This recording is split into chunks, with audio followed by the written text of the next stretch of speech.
Bien évidemment, dans les affaires comme ça, on peut pas être sûr de rien. C'est pour ça d'ailleurs que Poutine est confortable dans cette affaire. C'est pour ça d'ailleurs que Poutine, il fait pas d'efforts particuliers ni par rapport à l'Allemagne ni par rapport au reste du monde, parce que justement, il y a juste la signature, mais la signature, c'est pas une preuve juridique. Donc juridiquement, attaquer, on peut attaquer personne actuellement.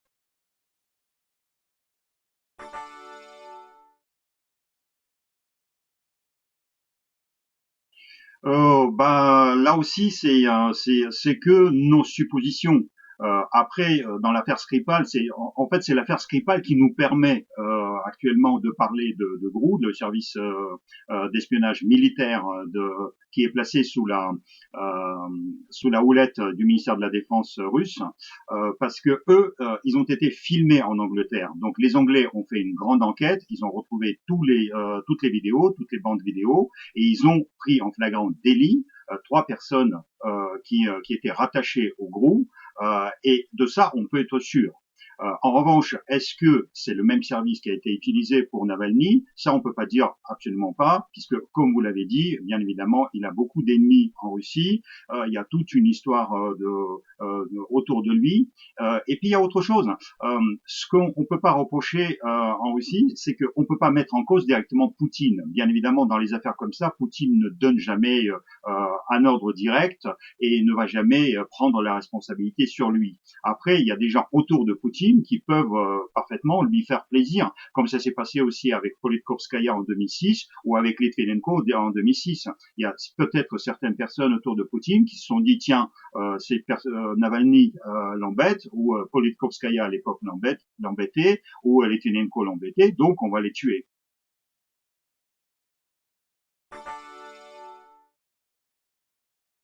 Je ne suis pas surpris parce que la Russie actuelle, la Russie de Poutine, c'est un pays très agressif et qui mène une politique d'espionnage très agressive, beaucoup plus agressive que l'URSS.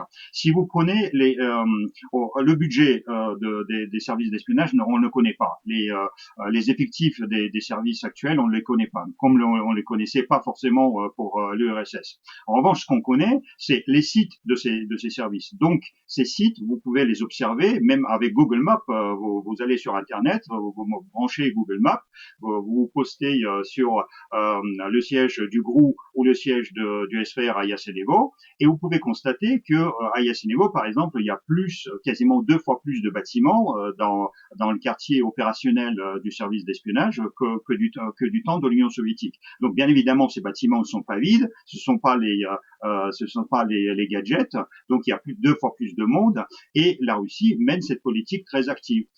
Donc partout dans le monde, y compris en Europe, et l'OTAN fait partie des cibles privilégiées du groupe et du SVR, et c'est pour ça d'ailleurs, ça m'étonne absolument pas que ils recrutent et ils essaient de recruter les officiers supérieurs qui travaillent pour l'OTAN, et bien évidemment, c'est beaucoup plus facile de recruter un Français, un officier supérieur français, qu'un officier supérieur américain ou quelqu'un qui travaille directement à Bruxelles.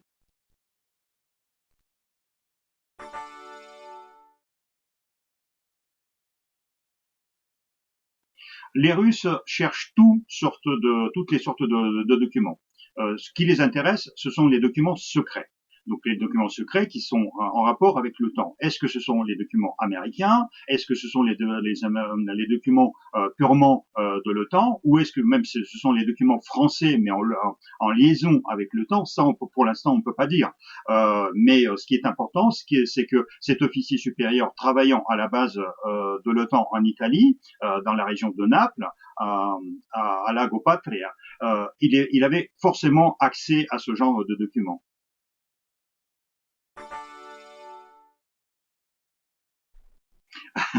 Oui, on peut le dire comme ça, mais en réalité, je pourrais vous reprendre dans la formulation parce que justement, vous essayez de dire ami de tel ou ennemi de tel. En réalité, ça existait du temps de l'Union soviétique. L'Union soviétique, c'était un pays idéologique. Donc, il avait une idéologie et par rapport à cette idéologie, il pouvait se placer comme ami ou ennemi de quelqu'un, ou comme partenaire ou ennemi de quelqu'un. La Russie, en réalité, la Russie de Poutine, c'est un pays opportuniste.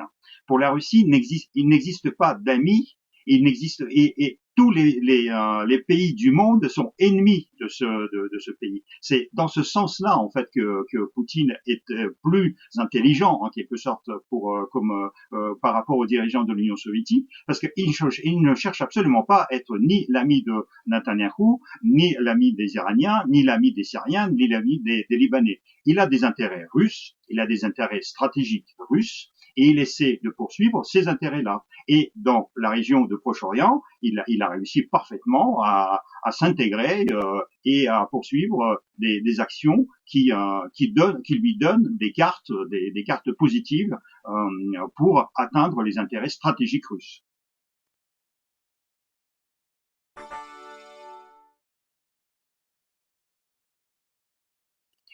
Euh, du temps de l'Union soviétique, encore une fois, l'Union soviétique c'était un pays avec une idéologie communiste forte, et tout se plaçait au niveau géopolitique par rapport à cette idéologie. Donc l'État d'Israël à cette époque-là était traité par l'URSS comme un ennemi idéologique. Donc l'ennemi sioniste, enfin l'idéologie sioniste était ennemie de l'idéologie communiste de l'époque.